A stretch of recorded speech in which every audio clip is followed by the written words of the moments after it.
नमस्कार. आजच्या या व्हिडिओमध्ये आपण टॅक्स सेव्हिंग करण्याचा सगळ्यात उत्तम पर्याय कुठला यावर चर्चा करणार आहोत. माझं नाव समीर माचवे, मी एक वेल्थ कोच आहे आणि माझ्या या फिन्नास मराठी चॅनलमध्ये मी आपलं स्वागत करतो. सगळ्यात पहिले I should say thanks to all of you. मागच्या 3 व्हिडिओजला तुम्ही सगळ्यांनी फार चांगला प्रतिसाद दिला, खूप व्ह्यूज आले, भरपूर सबस्क्रायबर्स झाले. असाच प्रतिसाद पुढेही द्याल याच्याबद्दल मला विश्वास आहे. Thank you for all that support. दुसरी महत्वाची गोष्ट म्हणजे 2022 नवीन वर्ष सुरू झालेलं आहे. Happy new year to you. हे वर्ष तुमच्यासाठी भरभराटीचं जावो अशी मी प्रार्थना करीन. आणि या वर्षाच्या मागच्या वर्षाच्या शेवटी एक मोठी घटना घडली, जी म्हणजे इन्कम टॅक्स रिटर्न्स भरले. 31 डिसेंबर ही शेवटची तारीख होती आणि माझ्यासारख्याच अनेक आळशी लोकांनी अगदी पूर्ण वेळेचा वापर करून 31 डिसेंबरलाच आपले रिटर्न्स भरले असतील. So I hope you have done your investments rightly, you have paid the tax on time. आणि आता तो विषय मागच्या फायनान्शियल इयरचा तुम्ही संपवला आणि आता वेळ आहे जानेवारी महिन्यामध्ये आपल्या या करंट फायनान्शियल इयरकडे बघण्याची. राईट. सो आपण आज हे चर्चा करणार आहोत की आपल्याकडे टॅक्स सेव्हिंगचे कुठले कुठले पर्याय आहेत आणि त्यातला सगळ्यात उत्तम सर्वोत्तम पर्याय कुठला आहे. राईट. सो आपण बघूया. सो पहिला जो टॅक्स सेव्हिंगचा पर्याय आहे जो खूप पॉप्युलर आहे तो आहे लाईफ इन्शुरन्स. राईट. आता अनफॉर्च्युनेटली काय होतं की 90% लोक हे आळशी असतात, ते थोडेसे उदासीन पण असतात टॅक्स सेव्हिंग बाबत. त्यामुळे त्यांना जानेवारी महिन्यात जाग येते की आपल्याला टॅक्स सेव्हिंग केलं पाहिजे. आणि असं केल्यामुळे एक प्रॉब्लेम असा होतो की त्यांच्याकडे ऑप्शन्स कमी राहतात आणि चुकीची विक्री खूप होते. लोक त्यांच्या मागे लावून चुकीचे प्रॉडक्ट त्यांच्या गळ्यात मारतात. हे सातत्याने आपल्या देशात होत असतं आणि सगळ्यात मोठ्या प्रमाणात रॉंग सेलिंग जर होत असेल तर ते आहे लाईफ इन्शुरन्सच्या प्रॉडक्टमध्ये. आपल्यापैकी बरेच जण टॅक्स सेव्हिंग साठी लाईफ इन्शुरन्सच्या भरलेल्या प्रीमियमचा वापर करतात. आपण जो प्रीमियम भरणार आहोत लाईफ इन्शुरन्स मध्ये त्याला टॅक्स डिडक्शन आपल्याला मिळतं सेक्शन 80C मध्ये, म्हणजे जिथे 1.5 लाख रुपयाची आपल्याला सरकारने लिमिट दिलेली आहे तिथे लाईफ इन्शुरन्सचं प्रीमियम क्वालिफाय होतं. राईट. आता लाईफ इन्शुरन्स मध्ये 3 प्रॉडक्ट आहेत. जे कॉमन प्रॉडक्ट आहे, जे सगळ्यात जास्त भारतामध्ये विकलं जातं किंवा मी असं म्हणेन की सगळ्यात जास्त लोकांच्या गळी उतरवलं जातं, ते प्रॉडक्ट म्हणजे एंडोमेंट पॉलिसी. आता एंडोमेंट पॉलिसीचं डिझाईन थोडक्यात आपण लक्षात घेऊ. एंडोमेंट पॉलिसीमध्ये काय असतं की एक सम एश्युअर्ड असते किंवा त्या विम्याची एक रक्कम असते, 1 लाख, 2 लाख, 10 लाख, 15 लाख, डिपेंडिंग ऑन आपण किती अमाऊंटचा विमा घेतोय. आणि आपल्याला प्रीमियम भरायचं असतं टिपिकली 15 वर्ष, 20 वर्ष किंवा 25 वर्ष, डिपेंडिंग ऑन आपण किती वर्षाची पॉलिसी घेतोय. आणि मग आपण सातत्याने ते प्रीमियम भरलं त्या टर्म मध्ये. समजा 20 वर्षाची टर्म आपण घेतली उदाहरणार्थ, आणि 20 वर्षात जर त्या पॉलिसी धारकाचा मृत्यू झाला तर त्या पॉलिसीची रक्कम त्याला मिळते, म्हणजे सम इन्शुअर्ड म्हणतात त्याला, ते मिळतं. आणि जर मृत्यू नाही झाला आणि ही सर्वाइव्हज दी होल टर्म, तर टर्मच्या एंडला ते तेवढे वर्ष पॉलिसीचे संपल्यानंतर त्याला काही मॅच्युरिटी मिळते. अशा प्रकारच्या पॉलिसीला म्हणतात एंडोमेंट पॉलिसी. राईट. आता टिपिकली एंडोमेंट पॉलिसी तुम्हाला कदाचित माहिती असेल, माहिती नसेल तर आत्ता माहिती करून घ्या. हे पुढचं वाक्य नीट कान देऊन ऐका, कारण जगातल्या सगळ्यात महागड्या पॉलिसीज मध्ये एंडोमेंट पॉलिसी येतात. आणि भारतामध्ये अगदी साध्या माणसाकडे देखील, ज्याची ऐपत नाहीये त्याच्याकडे देखील एंडोमेंट पॉलिसी सापडते, टिपिकली मनी बॅक प्लॅन्स. राईट. सो आपण जर सरासरी विचार केला तर 1 लाख रुपयाच्या इन्शुरन्स पॉलिसीसाठी आपल्याला 4 ते 6 हजार रुपयाचं वार्षिक प्रीमियम भरावं लागतं. थोडक्यात ज्या इन्शुरन्स कंपनीची, समजा LIC ची मी पॉलिसी घेतली 1 लाखाची, तर LIC मला माझ्या आयुष्याच्या 1 लाखाची रिस्क घेण्यासाठी साधारण 4 ते 6 हजार रुपयाचं वार्षिक भाडं लावतो, असं आपण साध्या शब्दात समजूया. राईट. आता ही कॉस्ट जास्त आहे. हे का बरं जास्त आहे हे आपल्याला थोड्या वेळाने कळेल. तुर्तास आपण हे बघू की एंडोमेंट मध्ये काय होतं. आता एंडोमेंट मध्ये 4 ते 6 हजार रुपये मी मंथली कॉस्ट घेतो, 5 हजार रुपये. म्हणजे मी समजा 10 लाखाचा विमा काढला तर मला 50,000 रुपयाचं प्रीमियम येईल वार्षिक. ते 50,000 रुपये मी दरवर्षी भरणार. 20 वर्षाची समजा ती पॉलिसी आहे, तर 20 वर्षामध्ये मी जे काही प्रीमियम भरणार आहे, समजा या केसमध्ये 50,000 गुणिले 20 म्हणजे 10 लाख रुपये, राईट. सो 10 लाखाच्या साधारण दुप्पट ते 2.5 पट आपण म्हणू, अगदी हायर साईडला पैसे मला मिळणार आहेत. म्हणजे if I paid 10 lakh rupees in 20 years, मला साधारण 20 लाखापासून 25 लाखापर्यंत मॅच्युरिटी व्हॅल्यू मिळेल if I survive that 20 years. आता जर आपण कॅल्क्युलेशन केलं तर हे पैसे साधारण 6 ते 7% दरम्यान वार्षिक चक्रवाढ व्याजाने वाढलेले, राईट. सो ही जर वाढ आपण बघितली तर ही वाढ फार जास्त नाही, कारण साधारण मागच्या 20 वर्षात जर आपण महागाईचा दर बघितला तर तो 7% आसपास आहे, आणि मी केलेली गुंतवणूक जर 6-7% रेंजमध्ये वाढत असेल तर ऍक्च्युली माझा पैसा वाढला नाही. My money has lost its buying power. जेवढी बाईंग पॉवर त्याची 20 वर्ष आधी होती तेवढीच 20 वर्षानंतर आहे. मला काही त्याच्यामध्ये माझे वाढ झालेली नाही. हा जो गेम आहे ह्याला मध्यमवर्गीय माणूस समजतो की दिस इज सिक्युरिटी. पैसे जसेच्या तसेच राहतात, सिक्युरिटी आहे. LIC is one of the most secure investments, perceived to be secure. म्हणजे असं भासवलं जातं की LIC सिक्युअर आहे, बट मागच्या एका व्हिडिओमध्ये आपण बघितलेलं आहे की मध्यमवर्गीय रिस्क कसे घेतात, जास्तीत जास्त रिस्क कसे घेतात, तर त्यांच्या पैशाला महागाईच्या दराच्या आजूबाजूला वाढू देऊन ते सगळ्यात जास्त रिस्क घेतात. तो व्हिडिओ तुम्ही जरूर बघा, त्याचा तुम्हाला फायदा होईल. सो एंडोमेंट प्लॅन मध्ये पैसा जास्त वाढत नाही, महागाईच्या दराच्या आजूबाजूलाच पैसा वाढतो. दुसरा प्रॉब्लेम असा आहे एंडोमेंट प्लॅनचा की त्या 20 वर्षाच्या कालावधीत जर आपल्याला गरज पडली तर पैसे काढता येत नाही, राईट.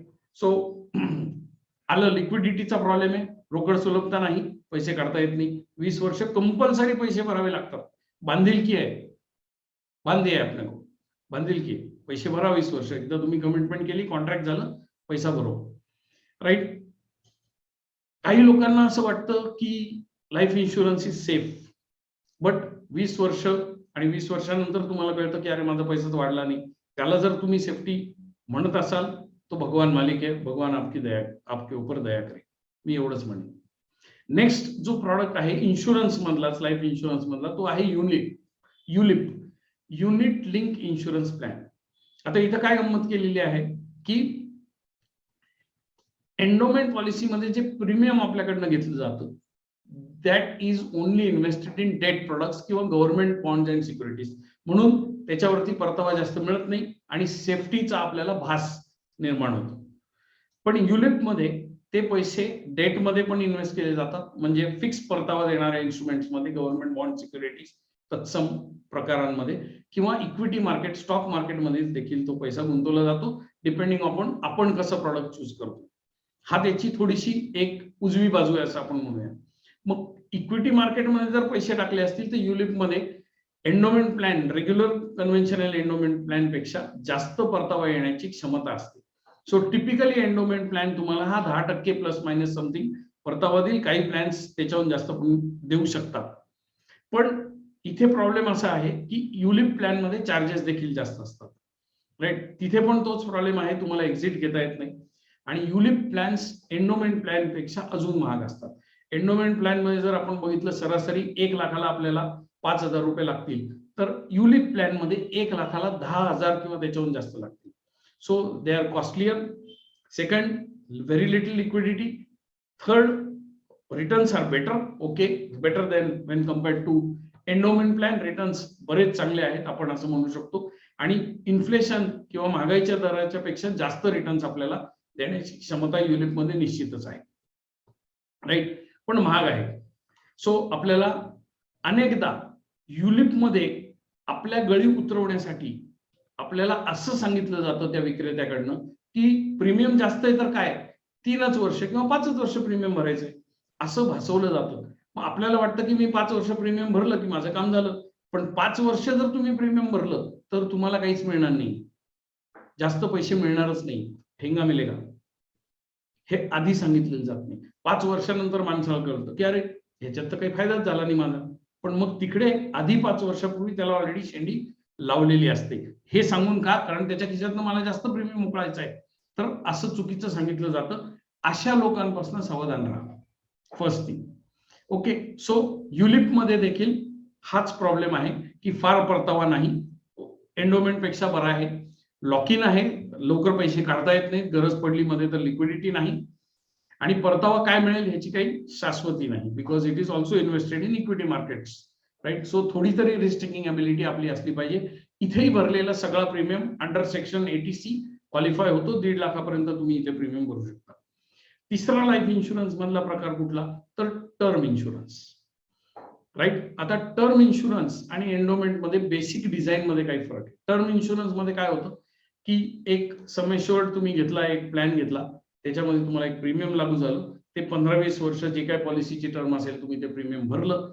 त्या 15-20 वर्षामध्ये त्या पॉलिसी धारकाचा मृत्यू झाला तर त्याचं जे सम एश्युअर्ड आहे, जी पॉलिसीची रक्कम आहे ती त्याला म्हणजे त्याच्या नॉमिनीला मिळेल. आणि मृत्यू नाही झाला तर ऍट दी एंड त्याला काहीच मिळणार नाही, सगळं प्रीमियम वाया जातं. याचे काही व्हर्जन्स आहेत, रिटर्न ऑफ प्रीमियम प्लॅन वगैरे वगैरे, अजून काही काही वेगळे, vanilla ice cream with chocolate sauce with strawberry sauce, असे कार्यक्रम होत असतात. But the plain vanilla product is this, की ज्याच्यामध्ये टोटल टर्म मध्ये पैसे भरायचे, डेथ झाली पैसे मिळतील, डेथ नाही झाली काही नाही मिळणार. असं असल्यामुळे याची कॉस्ट सगळ्यात कमी. टिपिकली ही कॉस्ट 500 रुपयापासून ऑन दी हायर साइड, म्हणजे हायर एज ग्रुप मध्ये जर आपण घ्यायला गेलो तर 1500 रुपये लाखाला असते. म्हणजे this cost is much lower than a endowment plan and a ULIP plan. First thing, याच्यात पैसे मिळण्याचा काही प्रश्नच येत नाही, because the plan is a term plan. त्याचं डिझाईनच असं आहे की याला मॅच्युरिटी नाही ना सरेंडर व्हॅल्यू आहे. तुम्ही मध्ये बाहेर पडले, प्रीमियम बंद केला, पॉलिसी लॅप्स होऊन जाते, विषय संपला. पण कॉस्ट कमी असल्यामुळे आपण जास्त मोठं कव्हर घेऊ शकतो याच्यामध्ये, आणि त्याचा फायदा in case of untimely death आपल्या फॅमिलीला होऊ शकतो. सो इन्शुरन्स मधनच जर आपल्याला टॅक्स सेव्हिंग करायची असेल तर टर्म प्लॅनच घ्यावा. टॅक्स सेव्हिंग करण्यासाठी इन्शुरन्स वापरावं का, लाईफ इन्शुरन्स, हा प्रश्नाचं उत्तर नंतर मिळेल. पण आता तत्पूर्वी मी तुम्हाला हिंट देऊन ठेवतो, शक्य असेल तर लाईफ इन्शुरन्स वापरू नका, आणि वापरायचाच असेल काही प्रमाणात तर only go for term plan. Endowment कामाचं नाही, युलिप काही कामाचं नाही, राईट. आता जर तुम्ही असं काही घेऊन ठेवलं असेल एंडोमेंट किंवा युलिप, त्याच्याबद्दल तुम्हाला काही इन्फॉर्मेशन हवी असेल तर ती कॉमेंटमध्ये द्या. मी तुम्हाला मदत करीन त्या पॉलिसी बद्दल माहिती घेण्याची, आणि त्याचं फ्युचर ऍक्शन काय असावी, त्याची डिस्पोजल ऍक्शन काय असावी, ह्याची मी मदत तुम्हाला करू शकतो हे समजण्यासाठी. तुम्ही कॉमेंट्स मध्ये ती माहिती द्या, I will help you. First thing. So हा झाला लाईफ इन्शुरन्सचा विषय. सो ज्या लोकांना लाईफ इन्शुरन्स मधनं 1.5 लाख रुपये सेव्ह करायचे फॉर टॅक्स सेव्हिंग पर्पज, त्यांनी टर्म प्लॅन घ्यावा. That is the best option in the life insurance, right. आता दुसरा जो पार्ट आहे, जो मध्यमवर्गीय लोकांमध्ये अत्यंत पॉप्युलर आहे, ते म्हणजे PPF account, public provident fund. हा दुसरा पर्याय आहे टॅक्स सेव्हिंग करण्याचा. त्याच्यात अनेक वर्ष लोक 1.5 लाख रुपये किंवा त्याच्याहून जास्त काही लोक टाकतात, and they keep on investing that money. वडिलोपार्जित चालत आलेली पीपीएफ ची गुंतवणूक ही प्रत्येक घरामध्ये प्रचलित आहे, आणि प्रत्येक आई वडील आपल्या मुलाला सांगतात की बाबा तू पीपीएफचं अकाउंट उघडून घे. That is suppose to be safe, because त्याचे जे रिटर्न्स आहेत they are backed by government. Unfortunately त्याचाही व्याजदर धडाधड कमी होत चाललेला आहे. एकेकाळी त्याचा व्याजदर 12% वर होता, आज त्याचा व्याजदर is 7.1%. Current inflation rate is hovering around 6.5%, we should say. In that case you are getting only a return of, real rate of return तुमचा फक्त 0.6% आहे. पण काही लोकांना सिक्युरिटीचं अत्यंत प्रेम असतं, सेफ्टीचं प्रेम असतं, ते लोक पीपीएफ मध्ये पैसे गुंतवतात. पीपीएफ मधला सगळ्यात मोठा गुणदोष अकॉर्डिंग टू मी 15 वर्षाचं लॉक इन आहे. Very low liquidity. काही फ्यू कारणामुळेच आपण पीपीएफ मधनं पैसे काढू शकतो. पीपीएफला हा जरी गुणदोष असला तरी ज्या लोकांना हे डिसिप्लिन नाहीये, सातत्याने पैसे बाजूला ठेवायचं आणि ते न काढायचे, नंतर बाजूला ठेवलेले पैसे परत वापरायचे नाही, त्याच्यात हात घालायचा नाही, हे डिसिप्लिन ज्या लोकांना नाहीये त्यांनी आवर्जून पीपीएफ वापरावं. कारण पीपीएफ मधनं तुम्हाला पैसे काढताच येत नाही. 15 वर्ष पैसे लॉक इन राहतात. तुमचं डिसिप्लिन नसेल तर 15 वर्षात चांगला पैसा जनरेट होतो. It beats the inflation by a marginal rate currently, but still better for a indiscipline person. जे लोक नोकरी करतात ऑर्गनाइज सेक्टरमध्ये त्या लोकांना एम्प्लॉई प्रॉव्हिडंट फंड हे त्यांच्या पगारातनं कट होतं. ते पीपीएफ पेक्षा चांगला पर्याय आहे. तिथे 8.5% व्याज मिळतं आणि ते पैसे जेव्हा तो माणूस जॉब सोडतो किंवा रिटायर होतो त्याच वेळेस त्याला विड्रॉ करता येतात. म्हणजे तिथे पण बऱ्यापैकी लॉक इन आहे. सेम अमाऊंट क्वालिफाईज 1.5 लाखाच्या एटीसी सेक्शन मध्ये ईपीएफ आणि पीपीएफ दोघांचे पैसे क्वालिफाय होतात. आता ईपीएफ आणि पीपीएफ मध्ये काही बारकावे आहेत. ह्याचे बारकावे जर तुम्हाला समजून घ्यायचे असतील तर ते कॉमेंट्स मध्ये लिहा. मी एक सेपरेट व्हिडिओ ते त्या विषयावरती नंतर बनवेन की पीपीएफ आणि ईपीएफ मधले काय बारकावे आहेत, पैसे कसे काढता येतील वगैरे वगैरे वगैरे. त्याच्यावरती आपण नंतर चर्चा करू. राईट. सो सेकंड लेवलला आपण असं म्हणू की कम्पेअर केलं तर लाईफ इन्शुरन्स पेक्षा PPF is a slightly better option for tax saving. Right. आता तिसरा ऑप्शन काय आहे टॅक्स सेव्हिंगचा, तर तो आहे हाऊसिंग लोन. राईट. आता हाऊसिंग लोन मध्ये 2 भाग असतात. एक ती मुद्दल आहे कॅपिटल, जे आपण बँकेकडनं जेवढ्या रकमेचं लोन घेतलंय ते कॅपिटल, आणि दुसरं त्याच्यावर लागणारं व्याज. राईट. सो गव्हर्नमेंट आपल्याला दोघांवरती टॅक्स बेनिफिट देतं. जे आपण प्रिन्सिपल घेतलेले किंवा कॅपिटल घेतलेले मूळ रक्कम त्याच्यावरती जी आपण लोनची परतफेड करतो त्या परतफेडीमधल्या कॅपिटलच्या मधील 1.5 लाख रुपयाची जी वार्षिक अमाऊंट आपण भरलेली असते बँकेला, दॅट क्वालिफाईज अंडर सेक्शन 80C. त्या 1.5 लाखाच्या लिमिटमध्ये प्रिन्सिपल अमाऊंट क्वालिफाय होते. आणि वर्षाला जे आपण इंटरेस्ट भरतो त्याच्यापैकी 2 लाख रुपयाचा इंटरेस्ट दिस क्वालिफाईज अंडर सेक्शन 24. म्हणजे हे 2 लाख रुपयाचं जर व्याज तुम्ही भरलं असेल ऑन युअर हाऊसिंग लोन तर तुमच्या टॅक्सेबल इन्कम मधून 2 लाख रुपये वजा केले जातात. म्हणजे तुमचा टॅक्स आपोआप कमी होतो. हा डबल बेनिफिट याच्यामध्ये आपल्याला मिळतो. राईट.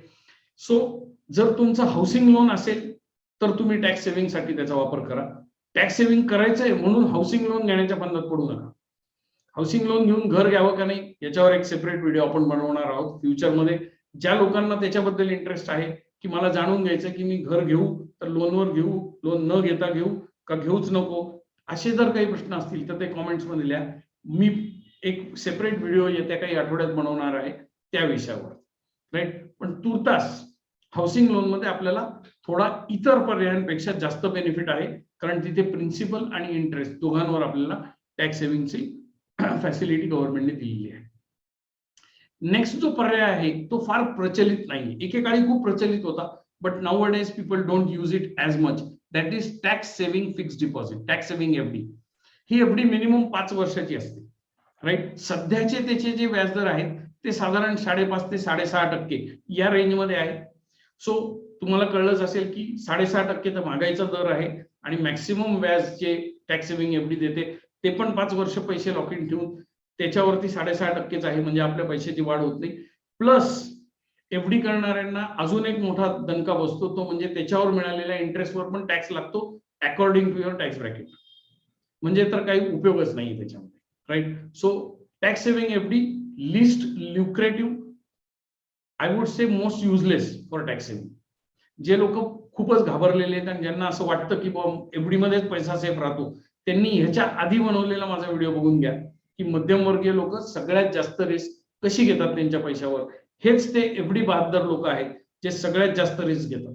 त्यांच्यासाठी तो व्हिडिओ आहे, आवर्जून बघा. मी त्याची लिंक डिस्क्रिप्शन मध्ये शेअर करतो. सो आपण आतापर्यंत 4 पर्याय बघितले. लाईफ इन्शुरन्स बघितला, पीपीएफ बघितला, हाऊसिंग लोन बघितला आणि टॅक्स सेव्हिंग एफडी बघितली. राईट. आता ह्या 4 पर्यायांपेक्षा सगळ्यात उजवा पर्याय, अनफॉर्च्युनेटली सगळ्यात कमी माहिती असलेला पर्याय, सगळ्यात कमी प्रचलित असलेला पर्याय, सगळ्यात जास्त गैरसमज ज्या पर्यायाबद्दल आहे असा पर्याय म्हणजे tax saving mutual fund. It is also called ELSS, equity link saving scheme. आता ह्या टॅक्स सेव्हिंग म्युच्युअल फंड म्हणजे काय? It is a normal equity mutual fund with a lock in period of 3 years. साधा equity fund असतो दुसऱ्या कुठल्याही mutual fund सारखा, फक्त त्याच्यातनं टॅक्स सेव्हिंग करायचं असेल तर 3 वर्षाचं लॉक इन आहे. टॅक्स सेव्हिंग नसेल करायचं तर ओपन फंड आहे, त्याच्यातनं टॅक्स सेव्हिंग मिळणार नाही. आता सगळ्यात मोठी ऍडव्हान्टेज काय की इतर सगळ्या पर्यायांपेक्षा सगळ्यात कमी लॉक इन पिरियड याच्यामध्ये आहे फक्त 3 वर्षाचा. त्याच्याहून कमी आहे एफडी 5 वर्ष, पण त्याच्यात काही मिळत नाही. Plus returns are taxable. त्याच्याहून मोठे पर्याय जे आहेत ते सगळे म्हणजे housing loan, life insurance, PPF सगळे 10, 15, 20 वर्षाच्या कालावधीतले आहेत. So comparatively this is much smaller lock in period. First thing. Second thing, after 3 years it is completely liquid. तुम्ही पैसे कधी पण काढू शकता 3 वर्षानंतर. मी रेकमेंड नाही करणार. जर तुम्ही म्युच्युअल फंड हा पर्याय निवडला तर किमान 6 ते 7 वर्ष त्याच्यात गुंतवणूक करा. मग त्या गुंतवणुकीची मजा येईल. माल मिलेगा भाई, कितना माल मिलेगा, बरोबर. तर mutual funds, tax saving mutual फंडचे जे रिटर्न्स आहेत म्हणजे तुमच्या नशिबी सगळ्यात खराब फंडाला तुम्ही स्वतः जाऊन मनी कंट्रोलवर चेक करू शकता आत्ताच्या आत्ता. तर सगळ्यात खराब फंड जर आला तुमच्या नशिबी तर त्याचे 5 year रिटर्न्स हे मिनिमम 9 ते 10% आहेत. म्हणजे कुठल्याही वरती आपण डिस्कस केलेल्या पर्यायापेक्षा जास्त रिटर्न सगळ्यात बोगस फंड तुम्हाला देऊन जातो. Right. So now you can choose. So आपल्याला सगळ्यात चांगला फंड जरी नाही मिळाला तरी बाकी पर्यायापेक्षा हा पर्याय उजवा आहे. सरासरी जर तुम्ही चांगला फंड चूज केला, माझं रेकमेंडेशन असं आहे की म्युच्युअल फंड मार्फत जर तुम्हाला करायचं असेल तर एका योग्य म्युच्युअल फंड डिस्ट्रीब्युटरकडे तुम्ही जाऊ शकता. माझ्याकडे येऊ शकता. मी स्वतः एक म्युच्युअल फंड डिस्ट्रीब्युटर आहे. त्याच्याशी चर्चा करा, प्रॉपर फंड सिलेक्शन करा, त्याचा अनुभव चेक करा, तो स्वतः कुठले फंड घेतो हे पण चेक करा स्वतःच्या टॅक्स सेव्हिंग साठी. का तो नुसताच सांगतो की तुम्ही टॅक्स सेव्हिंग करा म्युच्युअल फंड मधनं, का स्वतःही टाकतो हे चेक करा. आणि त्याच्या फंडवर प्रमाणे आणि मार्केटमधल्या त्याच्या रिसर्च प्रमाणे प्रॉपर चांगले फंड सिलेक्ट करा. त्यांनी तुम्हाला चांगला परतावा मिळेल. सरासरी 12 to 15% रिटर्न्स मिळतात. So this is very good. It is beating the inflation by a very good margin. Almost इन्फ्लेशनच्या डबल रिटर्न्स मिळण्याची याच्यामध्ये क्षमता आहे.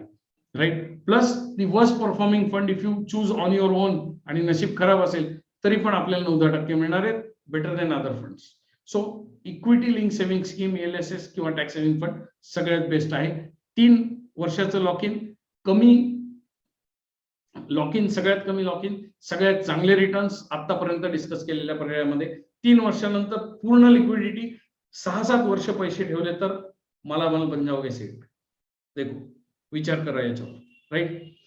सगळ्यात मोठा ऍडव्हान्टेज काय आहे ईएलएसएसचा, तो शेवटी सांगतो मी. तो हा आहे की तुम्ही जर एकदा इक्विटी लिंक सेव्हिंग स्कीम मध्ये पैसे टाकले तर पुन्हा पैसे टाकण्याची काहीच कमिटमेंट नाही. तुम्ही पीपीएफ अकाउंट उघडलं, दरवर्षी पैसे टाकावे लागतील. तुमच्याकडे पैसे असो किंवा नसो, पैसा डालना पडेगा. पैसे नाही टाकले, गव्हर्नमेंट तुमच्याकडनं इंटरेस्ट घेते. उलटा चोर कोतवाल को डाटे.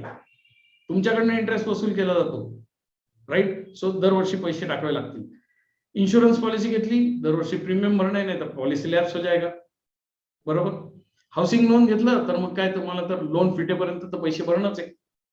इथे असं काहीच नाही. इथे तुम्ही कसेही गुंतवा. 2 पर्याय आहेत गुंतवायचे. एक लमसम म्हणजे एक रकमी पैसे टाकले आणि दुसरं एसआयपी, सिस्टमॅटिक इन्व्हेस्टमेंट प्लॅन, म्हणजे दर महिन्याला एक विशिष्ट रक्कम ठरवून टाकली आणि ती टाकून दिली. सो तुम्हाला जर समजा 1 लाख रुपयाची इतर काही तुमचं ईपीएफ असेल, थोडंफार इन्शुरन्स असेल आणि 1 लाख रुपयाची सेव्हिंग करायची असेल, 8,000 रुपये महिन्याची एसआयपी करून टाका. सिंपल. या वर्षी एसआयपी केली म्हणजे पुढच्या वर्षी केलीच पाहिजे का? काही गरजेचं नाही. तुमच्यावर अवलंबून आहे.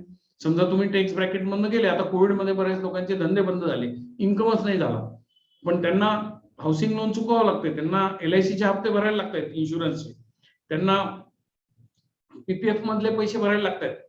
पण ज्यांनी ईएलएसएस चा पर्याय निवडला त्यांना यावर्षी जर इन्कम नसेल, they don't need any tax saving, they don't have to pay anything. हा सगळ्यात मोठा ऍडव्हान्टेज आहे. राईट. सो सरते शेवटी जे आपण पर्याय बघितले, पर्याय नंबर 1 लाईफ इन्शुरन्स, त्याच्यामध्ये बेस्ट आपण बघितलं टर्म प्लॅन आहे.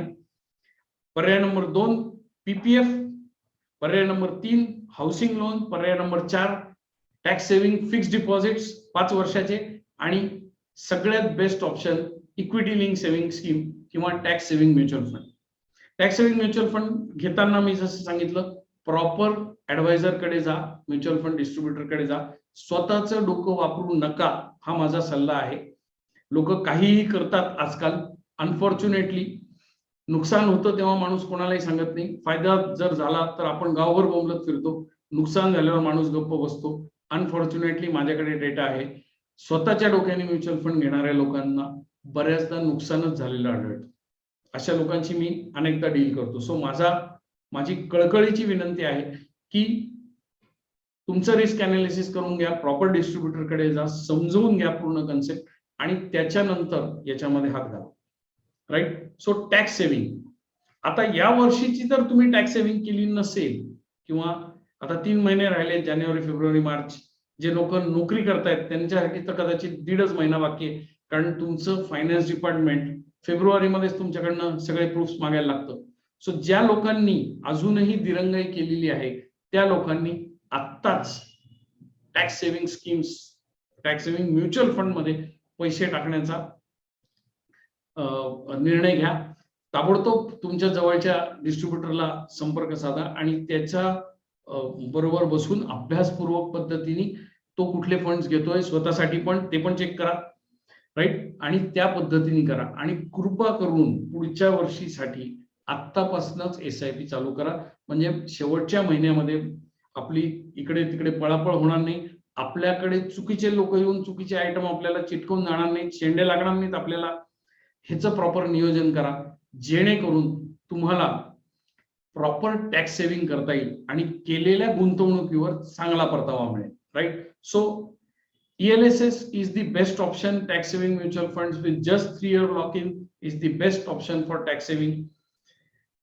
ज्या लोकांना आपल्या पैशावरती रिस्क कमी करायची आहे त्यांनी तो आधीचा व्हिडिओ माझा बघायचा आहे. मध्यमवर्गीय लोक सगळ्यात जास्त रिस्क कशी घेतात या विषयावरचा.